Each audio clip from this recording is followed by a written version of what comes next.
शादी चो सब कदू कर रहे हो? शादी भाईजान मैं अपना एक टारगेट गोल सैट किते है कि मैं सर्कल कबड्डी विच जिस टाइम पाकिस्तान दा नंबर 1 जाफी बनना है उस टाइम शादी करनी है। ਉਹਦੇ वास्ते मैंने बड़ा हार्ड वर्क करना पौना है, बड़ियां कुर्बानियां देनियां पौनियां न।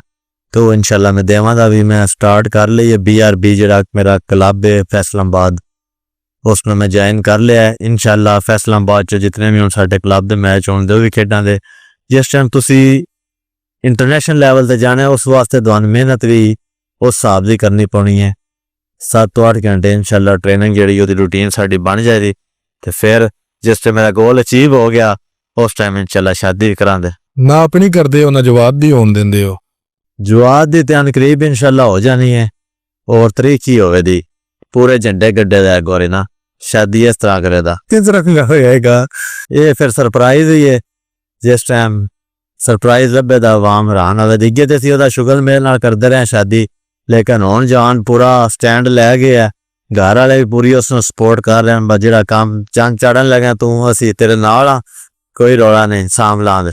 यदि जी चंद चढ़न दा कह रहे हो, शादी करनी है चंद चढ़ना है? खुशाब वाले दी शादी समझो चंद नहीं है ना, इतने अरसे तो असी थारे रौला पाए है तो हुण जाके खुशाब वाले दी सुनीन लगी है। ते असी खुशाब वाला तो मैं रात नूं गर्म बोतल जिहड़ी है ना बिस्तरे रखदे हैं, ओहदे नाल बड़ी गरमैश हुंदी है। हर टाइम मैंने कहंदा उस्ताद जी हुण मैं पक्की बोतल लैके आऊँ। मैं क्या पता कि शीशे दी लैके आऊँ पक्की, आंदा नहीं मैं शादी करूँगा और पक्की बोतल लैके आऊँगा। मैं क्या आया खुशाब वाले दा काम नेड़े ही आ।